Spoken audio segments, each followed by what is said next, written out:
Pag-aasawa hindi minamadali. Bakit hindi na lang muna kayong maging magkaibigan? At kilalanin mo muna siya ng maigi.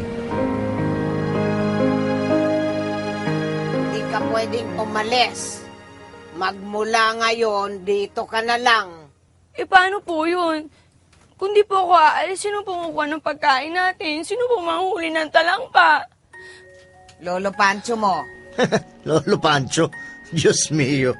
Paano kung atakihin ng rayuma yan, ha? Wala. Lolo, bakit po ba ayaw niyo ako paalisin ng bahay? Dahil pupunta ka lang sa kabilang isla at makipagtagpo ka doon sa lalaking yon. Lola Cruz, nakikipagkwentuhan lang naman po ako sa kanya eh. Tsaka Lolo, paggabi, di ba bumabalik naman agad ako? Lola Cruz, Lola Pancho, maawa na po kayo sa akin. Irog, hayaan na natin to si Marimar. Hindi nga pwede.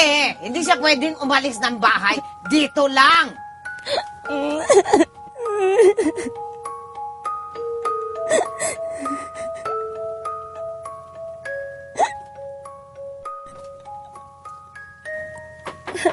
Magandang hapon ho.